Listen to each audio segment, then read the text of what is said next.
الحمد لله وكفى والصلاة والسلام على سيد الرسل وخاتم الأنبياء ونعوذ بالله من شرور أنفسنا ومن سيئات أعمالنا من يهده الله فلا مضل له ومن يضلله فلا هادي له ونشهد أن لا إله إلا الله وحده لا شريك له ونشهد أن سيدنا ومولانا محمدا عبده ورسوله أما بعد فأعوذ بالله من الشيطان الرجيم بسم الله الرحمن الرحيم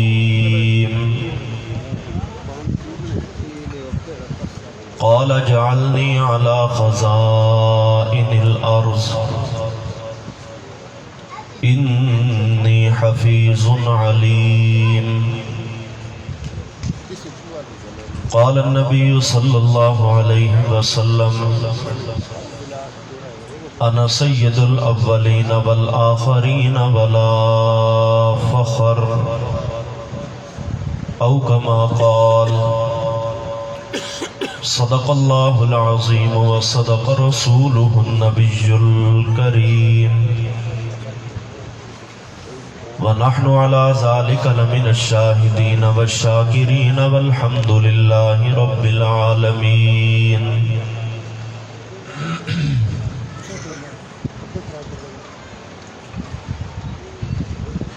جب سے ہونٹوں پہ یا رب تیرا نام ہے تیرے بیمار کو کافی آرام ہے تو نے بخشا ہمیں نور اسلام کا ہم پہ تیرا حقیقی یہ انعام ہے جس کو تیری خدائی سے انکار ہے بادشاہت میں رہ کر بھی ناکام ہے آسمانوں کی دنیا میں ہے محترم تیری خاطر جو دنیا میں بدنام ہے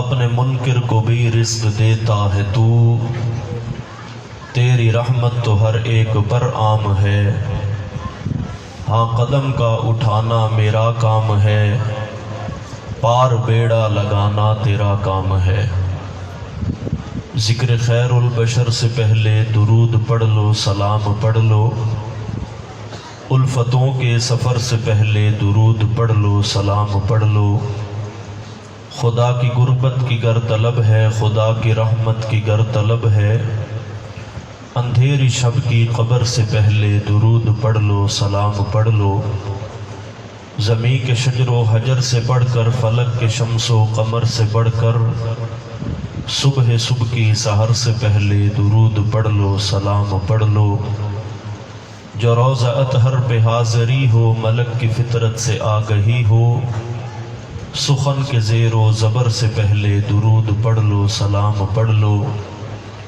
عدیم طیبہ کی رہ گزر میں خوشبوؤں کے ہنسی سفر میں مصطفیٰ کے ذکر سے پہلے درود پڑھ لو سلام پڑھ لو طلوع شمس و قمر سے پہلے میں تجھ پہ آقا درود بھیجوں ہر ایک شام و سحر سے پہلے میں تجھ پہ آقا درود بھیجوں خدا کی کتاب تو ہے میرا سارا نصاب تو ہے حصول علم و ہنر سے پہلے میں تجھ پہ آقا درود بھیجوں عقیدت و محبت کے ساتھ عبادت کی نیت سے بلند آواز سے درود پاک اللہم صلی علی سیدنا محمد وعلی آل سیدنا محمد وبارک وسلم اللہم صلی علی سیدنا محمد وعلی آل سیدنا محمد وبارک وسلم اللهم صل على سيدنا محمد وعلى آل سيدنا محمد وبارك وسلم۔ انتہائی واجب الاحترام لائق صد تعظیم و تکریم حضرات علماء اکرام،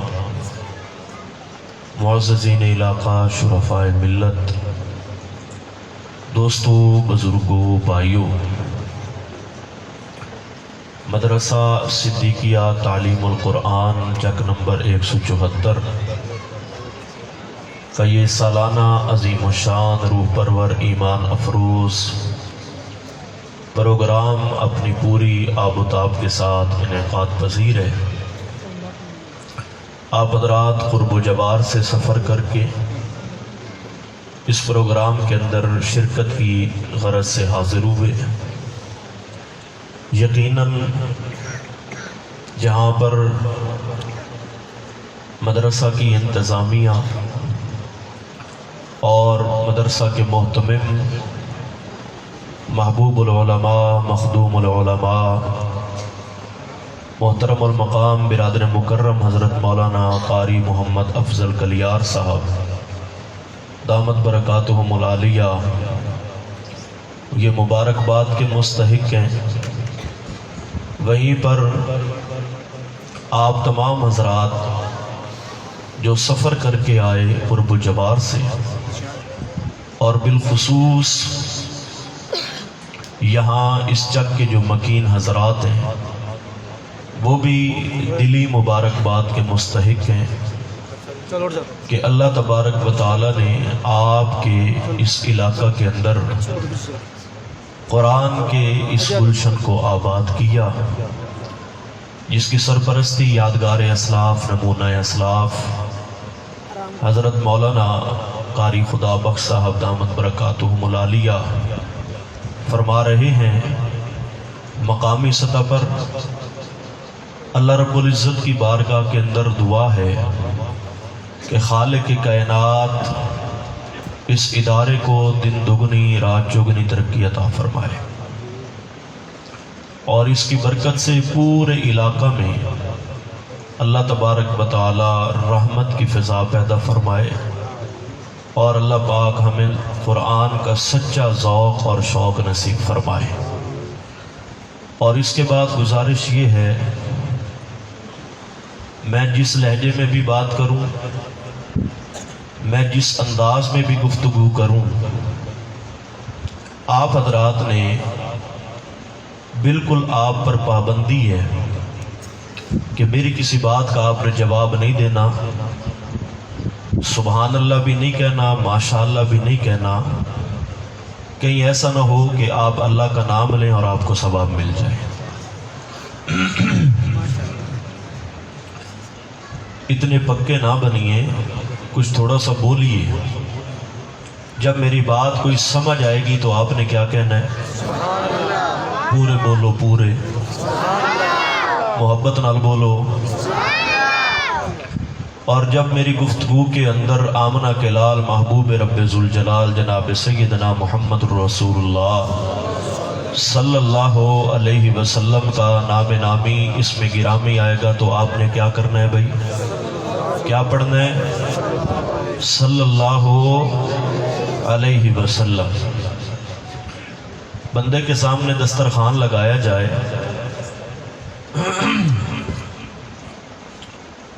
دسترخوان لگ جائے اور اس دسترخوان کے اوپر ساری میٹھی میٹھی چیزیں رکھی جائیں، سارے دن کا روزہ دار ہو تو وہ ایک چیز کھائے گا، کھجور کھا لے گا، میٹھا پانی پی لے گا، کچھ پھل کھا لے گا،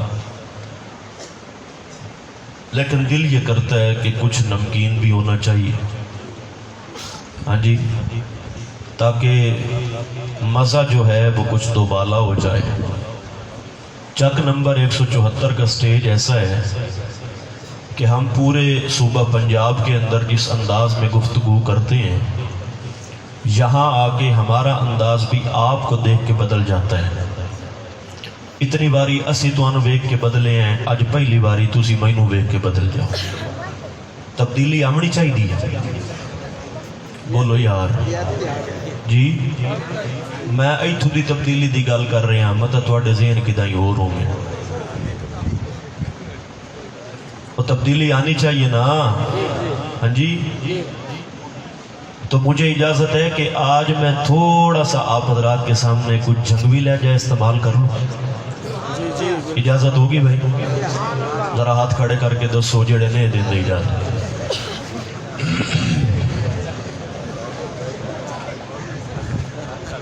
پٹھان لئی آئی جلیبی، تو جلیبی اس لے لئی پورے 20 روپیاں دی، تو لے کے ٹریا تے او دے وچ چوا کے ڈمن لگے تے اس آگے ہن چی کریاں چاہ کر خان نے پیسہ بھرا ہے، میں نے تجھے نہیں چھوڑنا۔ ہاں جی، میں سفر کر کے آیا ہوں، تسی باویں ہاتھ تلے رکھو تے باویں اتاں کرو، باویں ہسو تے باویں روو۔ آج میں تواڈے نال انشاءاللہ کچھ انجے 10-15 منٹاں دے اندر گل کر کے جاؤں، سن لئی فتوے باویں بعد وچ لیندے رویا ہے، لیکن مینوں پہلے ونجن دیویا ہے۔ سبحان اللہ سناؤ، جڑے دعا دے والے کام کرنے نے وہ کر لو، مڑ توجہ مینوں دیو۔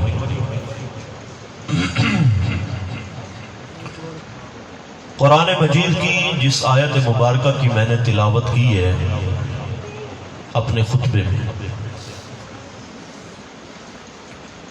یہ آیت مبارکہ 13ویں پارے کے اندر پہلے صفحے پر موجود ہے، اور جس سورت کے اندر یہ آیت مبارکہ موجود ہے اس سورت کا نام سورہ یوسف ہے۔ کیا نام ہے؟ بولتے رہنا تھوڑا سا بھائی اسلم، تیرے ساؤنڈ اچھ اللہ پاک برکت عطا فرما رہے۔ اس سورت کا نام سورہ یوسف ہے۔ یہ وہ عظیم ہستی ہے حضرت یوسف علیہ السلام کی، صرف خود نبی نہیں ہے بلکہ خاندان نبوت کے چشم و چراغ ہیں، باپ بھی نبی ہے، اور جس کا تذکرہ رب ذوالجلال نے یوں فرمایا کہ اللہ رب العزت نے آپ کے ذکر کو احسن القصص کہہ کر قرآن کے سینے پر قیامت تک کے لیے محفوظ کر دیا۔ قیامت تک رب کا قرآن بھی باقی ہے، اور قیامت تک جناب یوسف کا شان بھی۔ وہ عظیم و شان نبی اور پیغمبر جو حسن و جمال کا ایسا پیکر، علماء نے لکھا کہ دن تو دن تھا، رات کی تاریکی میں بھی اگر اللہ کا یہ نبی مصر کے گلی کوچوں سے گزر جاتا تو اس کے چہرے کی رانائیوں اور روشنیوں سے اللہ تبارک و تعالی مصر کے در و دیوار اور گلی کوچوں کو بھی منور فرما دیا کرتے۔ بچپن کی حالت میں خواب دیکھا، انی رأیت 11 کوکبا والشمس والقمر رأیتہم لی ساجدین، کہ میں نے دیکھا ہے کہ آسمان کے 11 ستارے، چاند اور سورج میرے سامنے سجدہ ریز ہو گئے۔ یہ وہ جناب یوسف علیہ السلام ہے جن کو بچپن میں ہی بھائیوں نے حسد کرتے ہوئے ان کو پکڑا اور بے سہارا اور لاوارث سمجھ کر کنویں کی تاریکیوں کے حوالے کر دیا۔ لیکن یہ میرے رب کی شان ہے، میرے رب کی بے نیازی ہے کہ الہی تو جو چاہے تو قطرے کو سمندر کر دے، تو جو چاہے تو یتیموں کو پیمبر کر دے۔ رب ذوالجلال نے کنویں سے نکالا، عزیز مصر کے دربار میں پہنچایا، اور اس شان کے ساتھ عزیز مصر کے دربار میں پہنچے کہ جس نے بھی دیکھا آپ کے حسن و جمال کا قائل نظر آیا، معترف نظر آیا۔ اور یہ کہا کہ اس جیسا حسن و جمال تو ہم نے آج تک نہیں دیکھا۔ جب کچھ حالات بدلے، زمانہ بدلا اور وقتی طور پر کچھ امتحان حضرت یوسف پہ آیا اور آپ کو جیل کی کال کوٹڑی میں ڈالا گیا، خوابوں کی تعبیر کا علم اللہ نے عطا کیا۔ یاد رکھیے نبی کی خصوصیت علم ہوا کرتا ہے، نبی کی وراثت علم ہوا کرتا ہے۔ نبی مال چھوڑ کے نہیں جاتا، نبی کچھ سونا چاندی چھوڑ کے نہیں جاتا، نبی باغات چھوڑ کے نہیں جاتا، نبی کچھ اور چھوڑ کے نہیں جاتا، بلکہ نبی کی وراثت اللہ نے علم کو ہی بنایا ہے۔ حضرت یوسف علیہ السلام آپ جب جیل کی کال کوٹھڑی میں موجود ہیں، عزیز مصر نے کچھ خواب دیکھا اور اس زمانے کے بڑے بڑے علماء، بڑے بڑے دانشور، بڑے بڑے فلسفہ دان اور خوابوں کی تعبیر کا علم رکھنے والے بڑے بڑے معبروں کو بلایا گیا اور ان سے پوچھا گیا کہ بتاؤ بادشاہ وقت نے جو خواب دیکھا ہے اس کی تعبیر کیا ہے؟ ہر ایک نے کہا کہ ہم نہیں جانتے، لیکن کوئی ایک بولا جس نے کہا یہاں پر تو کوئی نہیں جانتا، لیکن میں کسی ایسے کو جانتا ہوں کہ جو اس خواب کی تعبیر منان بتا سکتا ہے۔ عزیز مصر نے پوچھا وہ کون ہے؟ کیا میرے دربار میں موجود ہے؟ میری سلطنت میں موجود ہے؟ اس کا گھر کہاں پہ ہے؟ ٹھکانہ کہاں ہے؟ اس کا خاندان کون سا ہے؟ کنبہ قبیلہ کون سا ہے؟ وہ کہنے والا کہتے ہیں اور کوئی نہیں، وہ ہے کہ جس کے ساتھ میں جیل میں کئی سال گزار کے آیا ہوں۔ اگر آپ اپنا خواب اس کے سامنے ذکر کر دیں، مجھے یقین ہے اس بات کا کہ وہ اس کی تعبیر آپ کے سامنے ذکر کر دے گا۔ عزیز مصر نے پوچھا کون ہے؟ حضرت یوسف علیہ السلام کو جیل کی کال کوٹھڑی سے نکال کر عزیز مصر کے دربار کے سامنے لایا گیا۔ جب تخت پہ بیٹھے اس بادشاہ نے حسن و جمال کے اس پیکر انسان کو دیکھا، اس شخصیت کو دیکھا، ورطہ حیرت میں ڈوب گیا اور کھڑا ہو کر ہاتھ باندھ کر کہتا ہے یوسف میں تجھے پہچانتا بھی ہو، جانتا بھی ہو، لیکن مجھے اس بات کا بھی علم تھا کہ تیرے اوپر جو تہمت لگی ہے تیرا دامن بھی پاک ہے، تیرا کردار بھی پاک ہے۔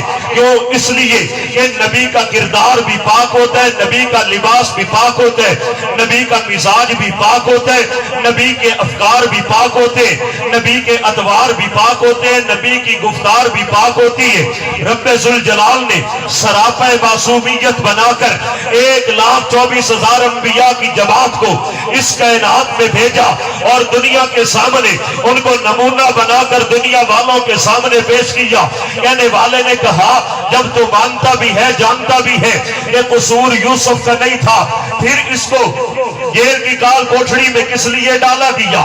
عزیز مصر کہتا ہے میں کیا کرتا، حالات کی وجہ سے مجبور ہو گیا، اگر نہ ڈالتا لوگ میرے گھر کی طرف انگلی اٹھانا شروع کر دیتے، اور میں نے اس وجہ سے جناب یوسف کو جیل میں ڈلوا دیا۔ حضرت یوسف کے سامنے کہتا ہے اللہ کے نبی بتائیے نا، مجھے پتا ہے میں نے زیادتی کی ہے، لیکن مجھے یہ بھی بتا دیجیے اب میری اس غلطی کا ازالہ کیسے ہو سکتا ہے، مجھے معافی کیسے مل سکتی ہے؟ اللہ کے نبی حضرت یوسف علیہ السلام نے جہاں پر اور گفتگو کی ہے وہیں پر آپ نے جو رائے پیش کی ہے، رب ذوالجلال نے اس وقت سے آپ کے اس قول کو محفوظ کر کے کئی 100 سال کے بعد دھرتی کائنات میں آنے والی آمنہ کے لال محبوب رب ذوالجلال کے سینے پر قرآن کی آیت بنا کر نازل کر دیا۔ اللہ کے نبی کہتے ہیں جعلنی علی خزائن الارض۔ عزیز مصر اگر تو اپنی غلطی پر پچھتاوا رکھتا ہے، اگر تو اس بات کا متمنی ہے کہ تیرے لیے خلاصی کر دی جائے، تجھے معاف کر دیا جائے، یہاں پر اور دوسری باتیں ہیں، وہیں پر ایک بات یہ بھی ہے کہ مصر کے خزانوں کا اگر مجھے وزیر بنا کر اس تخت کے اوپر بٹھا دیا جائے تو تیرے حق میں بھی بہتر ہے، تیری حکومت کے لیے بھی بہتر ہے۔ ہاں کس لیے؟ اور کسی نے کہا میں نے وزارت حاصل کی ہے، کسی کی سفارش حاصل کر کے، کوئی کہتا ہے میں پرچی دکھا کر حکمران بن گیا، کسی نے کہا مجھے کسی کی سپورٹ مل گئی، لیکن میرے بھائیوں یاد رکھنا آج اللہ کا نبی مصر کے دربار میں کھڑے ہو کر عزیز مصر کے سامنے جو وزارت خزانہ کی بات کر رہا ہے یہ کسی اور بلبوتے پر نہیں ہے، بلکہ اللہ کا نبی یہ کہتا ہے وَكَذَلِكَ، اللہ کا نبی کہتا ہے جعلنی علی خزائن الارض انی حفیظ علیم۔ اے عزیز مصر، اگر تو مصر کے خزانوں کا مجھے وزیر بنا دے، تیرے حق میں بھی بہتر ہے، تیری سلطنت کے لیے بھی بہتر ہے، تیری حکومت کے لیے بھی بہتر ہے۔ یوسف وجہ کیا ہے؟ آپ کو کیوں بنایا جائے؟ اللہ کے نبی کہتے ہیں میں حفاظت کے طریقے جاننے والا ہوں، مجھے خزانوں کی حفاظت کے لیے کوئی کمیٹی نہیں بنانی پڑے گی، مجھے کوئی مشیر نہیں رکھنا پڑے گا، مجھے کوئی وزیر نہیں رکھنا پڑے گا۔ ہاں اس لیے کہ نبی کائنات کے اندر کسی اور کا شاگرد نہیں ہوتا، نبی چلتا زمین پہ ہے، رہنمائی عرش بری سے آتی ہے۔ کائنات کے اندر کوئی ایسی درسگاہ نہیں ہے کہ جس درسگاہ کے اندر نبی کو پڑھانے والا کوئی استاذ موجود ہو۔ نانا میرے بھائی، وہ 74 چند کے مسلمان عقیدہ بنا کے جا، نظریہ بنا کے جا، مسئلہ سمجھ کے جا کہ نبی کا استاذ کائنات میں کوئی انسان نہیں ہوا کرتا، بلکہ نبی کا استاذ تو خود رب رحمان ہوا کرتا ہے۔ اللہ کے نبی حضرت یوسف علیہ السلام کہتے جعلنی علی خزائن الارض، اور مصر کے خزانوں کا اگر مجھے وزیر بنا دیا جائے یہ تمہارے حق میں بھی بہتر ہے، تیری حکومت کے لیے بھی بہتر ہے۔ قرآن فخریہ انداز میں یہ اعلان کرتا ہے وَكَذَلِكَ مَكَّنَّا لِيُوسُفَ فِي الْأَرْضِ، اور دنیا کے لوگوں دیکھو نا، زمین و آسمان دیکھے، کون و مکان دیکھے، شمس و قمر دیکھے، بر و بحر دیکھے، شام و سحر دیکھے، خشک و تر دیکھے، شجر و حجر دیکھے، شہری اور دیہاتی دیکھے، اپنے اور بگانے دیکھے، وزیر اور مشیر دیکھے، مردوں اور عورتیں دیکھے، امیر اور غریب دیکھے، کالا اور گورا دیکھے، اور کس کو لاوارث بنا کر کنویں کی تاریکیوں کے حوالے کیا گیا تھا رب ذوالجلال نے وہاں سے اٹھایا، عزیز مصر کے دربار میں پہنچایا، وزارت خزانہ کا تاج پہنا کر آج مصر کے تخت پر بٹھا کر میرے رب نے یہ اعلان کر دیا کہ کل ایام نداولها بین الناس، اور دنیا کے لوگوں ہم ایام کو بدلتے رہتے ہیں، تیرا رب چاہے ایک لمحے کے اندر گداگر کو بادشاہ بنا دے، رب چاہے ایک لمحے کے اندر بادشاہ کو گداگر بنا دے۔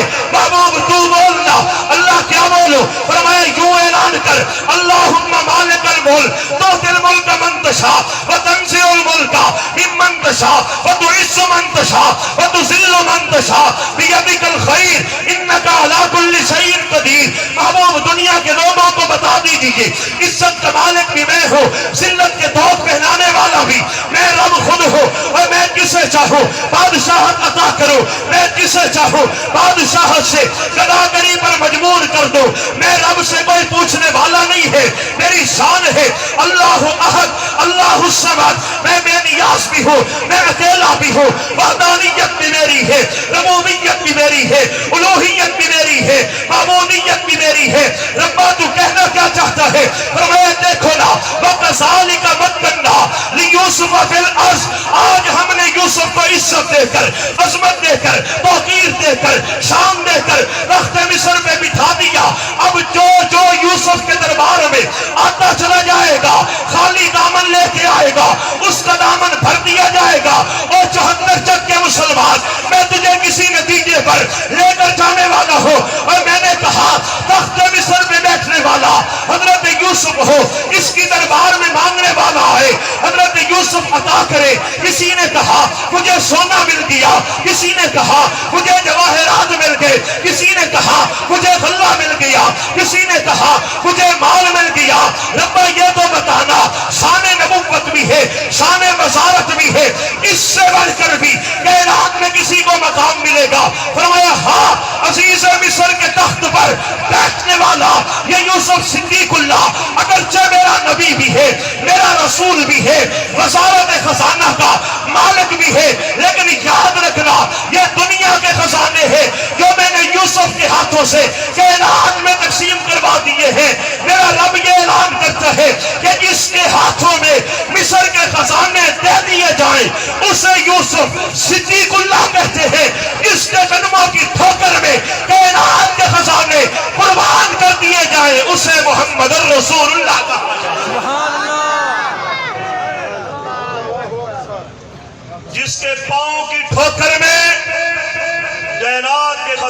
لٹا دیے جائیں، اسے محمد الرسول اللہ کہتے ہیں۔ بات سمجھ آ رہی ہے جی؟ سمجھ آ رہی ہے؟ محبت سے سبحان اللہ سناؤ پھر۔ جس کے پاؤں کی ٹھوکر میں کائنات کے خزانے قربان کر دیے جائے، اسے محمد الرسول اللہ کہتے ہیں۔ قدم اٹھائے رب ہدایت کے چشمے جاری فرماتے ہیں۔ قدم اٹھائے نبی کے قدموں کے ساتھ لگنے والے مٹی کے ذرات کو رب ذوالجلال چاند ستاروں سے زیادہ مقام عطا کر دے۔ میرے بھائی یاد رکھنا، زمینی خزانے بھی مصطفیٰ کے قدموں میں قربان ہیں، روحانی خزانے بھی رب ذوالجلال نے کملی والے پیغمبر کے قدموں میں قربان کر دیے۔ اب جو آیا میرے نبی نے ہیرے بھی دیے، جواہرات بھی دیے، سونا بھی دیا، مال بھی دیا۔ یہ زمینی خزانے ہیں، یہ ظاہری خزانے ہیں، لیکن رب محمد کی قسم ہے، کملی والے پیغمبر نے فرمایا انما انا قاسم واللہ یؤتی۔ اور دنیا کے لوگوں، رب نے جو جو مجھے دیا میں نے کائنات میں تقسیم کیا۔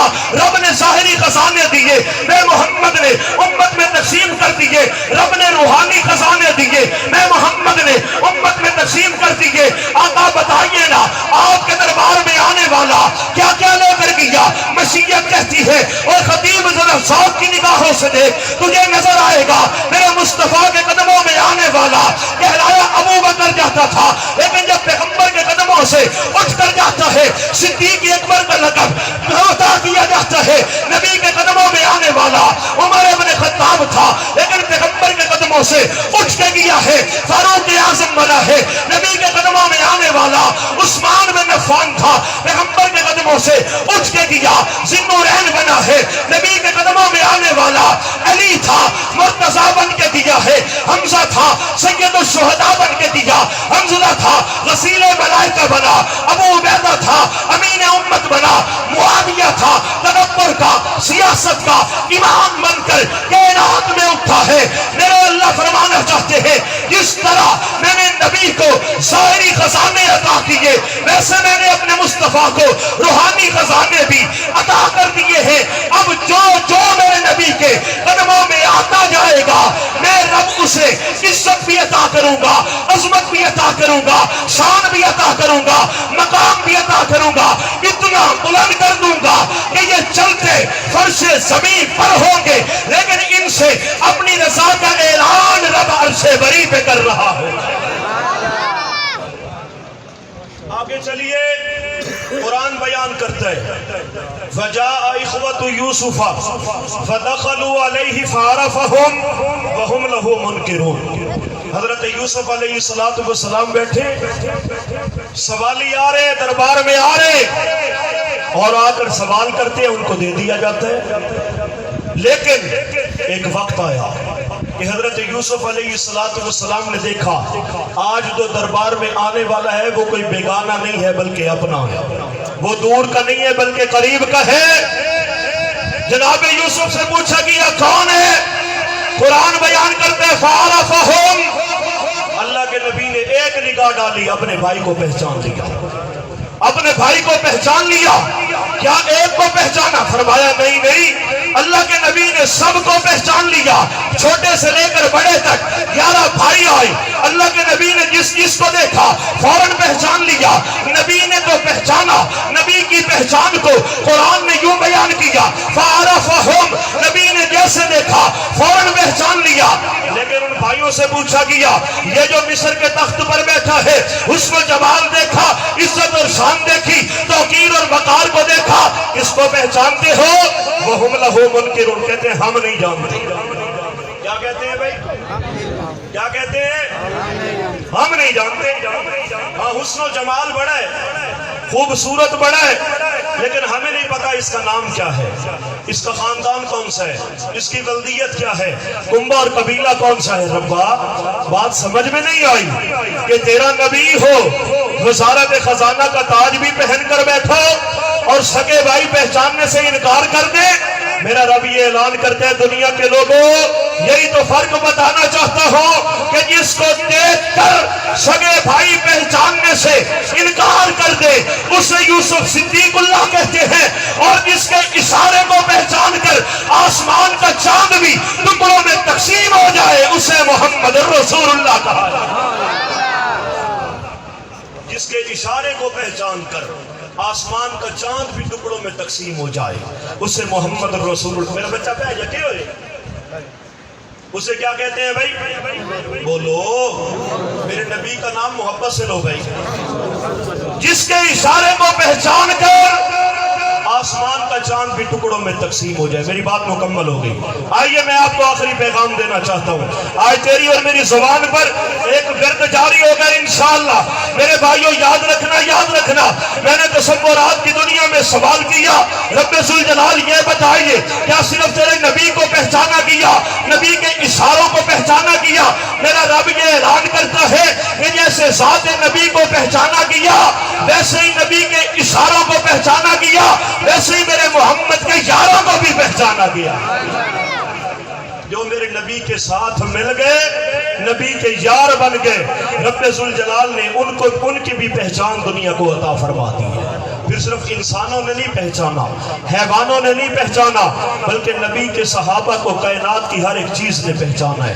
پھر ہوا ہے، نبی کے صحابی کی آواز کو پہچانتی ہے۔ آگ ہے، نبی کے صحابی کی چادر کو پہچانتی ہے۔ مٹی ہے، نبی کے صحابہ کو پہچانتی ہے۔ ہاں کائنات یہ کہے کہ حضرت موسیٰ علیہ السلام بحر قلزم کے کنارے پر پہنچے، بنی اسرائیل کے لوگوں نے سواریاں روک لی، کہتے ہیں اللہ کے نبی آگے نہیں جائیں گے، کیوں وہ زمین ختم ہو چکی ہے، آگے دریا کی موج ہے، پیچھے فرعون کی فوج ہے، اگر آگے جاتے ہیں پھر بھی غرق ہو جائیں گے، اگر رک جاتے ہیں پھر بھی ہلاک کر دیے جائیں گے۔ میرا رب یہ اعلان کرتے، اے بنی اسرائیل کے لوگوں تمہیں پتہ نہیں ہے، تم اپنی مرضی سے نہیں جا رہے، تم میرے نبی کے پیچھے جا رہے ہو، اور جو نبی کے پیچھے چلا کرتا ہے رب کائنات کبھی اسے غرق اور ہلاک نہیں ہونے دیا کرتا۔ فرمایا چلو نبی کے پیچھے۔ اللہ میں کیا کروں؟ آگے تو سڑک نہیں ہے، سولنگ نہیں ہے، راستہ نہیں ہے، میں کیا کروں؟ میرا رب یہ اعلان کرتا ہے تیرے ہاتھ میں جو عصا موجود ہے اس کو پانی کے سینے پر مارنا تیرا کام ہے، پانی کے اندر سے راستے عطا کر دینا میرا کام ہے۔ پھر قرآن شاہد ہے، حضرت موسیٰ علیہ السلام نے عصا مارا، رب کائنات نے راستے عطا کیے۔ اب دنیا کے ہے قرآن ہے بیان کر رہا ہے، کاش ایسا ہو جاتا، ہمیں کوئی عملی نمونہ بھی نظر آ جاتا، ہمیں یقین ہو جاتا، یقین کامل نصیب ہو جاتا۔ میں نے کہا دنیا کے لوگوں اس واقعے کو، اس دلیل کو، یہ حضرت موسیٰ علیہ السلام کو اللہ نے معجزہ عطا کیا تھا، اس کو منوانے والے بھی میرے نبی کے صحابہ۔ دنیا نے دیکھا کہ حضرت سعد بن ابی وقاص کی قیادت میں میرے نبی کے صحابہ کا لشکر جا رہا ہے، دریائے دجلہ کے کنارے پر پہنچے، صحابہ نے سواریاں روک لی ہے، کہتے ہیں سعد بن ابی وقاص آگے راستہ نہیں ہے، ہم گھوڑے دریا کے حوالے کریں گے، ہم تو ڈوب جائیں گے، ہم غرق ہو جائیں گے۔ حضرت سعد بن ابی وقاص کہتے ہیں اور جس رب نے موسیٰ اور بنی اسرائیل کو بحر قلزم میں راستہ دیا تھا، آج وہ رب ہمیں بھی، محمد کے غلاموں کو بھی اس دریا کے اندر اس پانی میں راستہ عطا کرے گا۔ اور رب کعبہ کی قسم ہے جب میرے نبی کے غلاموں نے اپنی سواریاں دریا کے حوالے کی ہے، جہاں پر پانی میرے نبی کے صحابہ کو پہچانتا ہے، وہیں پر نبی کے صحابہ کے سواریوں کے قدموں کو بھی پہچانتا نظر آتا ہے۔ پھر قرآن ان کی شان یوں بیان کرتا ہے، وَالْعَادِيَاتِ ضَبْحًا فَالْمُورِيَاتِ قَدْحًا فَالْمُغِيرَاتِ صُبْحًا فَأَثَرْنَ بِهِ نَقْعًا۔ نبی کے صحابہ بیان کرتے ہیں ہم دریائے دجلہ کے سینے پر یوں سواریاں چلا رہے تھے جیسے پختہ زمین پر سواریاں چلتی ہے، اور دریا کراس ہوا۔ سعد بن ابی وقاص نے مسکرا کر پیچھے دیکھا، محمد کے غلاموں افراد پورے ہیں، جی ہاں پورے ہیں، لوگ پورے ہیں، جی ہاں پورے ہیں، کوئی نقصان تو نہیں ہوا، کوئی چیز تو گم نہیں ہوئی۔ کسی نے کہا کچھ بھی گم نہیں ہوا۔ ایک صحابی بولتا ہے سعد بن ابی وقاص آج دریائے دجلہ کے اندر میرا مٹی کا پیالہ گر گیا ہے، مجھے وہ چاہیے۔ سعد بن ابی وقاص نے تاریخی جملہ کہا جس کا مخاطب کوئی انسان نہیں ہے، کوئی حیوان نہیں ہے، اور جس کا مخاطب چلتا ہوا پانی ہے۔ سعد بن ابی وقاص کہتا ہے او دریائے دجلہ، آج اگر تو نے محمد کے غلاموں کا پیالہ واپس نہ کیا، قیامت تک مورخ لکھے گا کہ دجلہ نے نبی کے صحابہ کا ایک پیالہ رکھ لیا تھا۔ میں تجھے قسم دے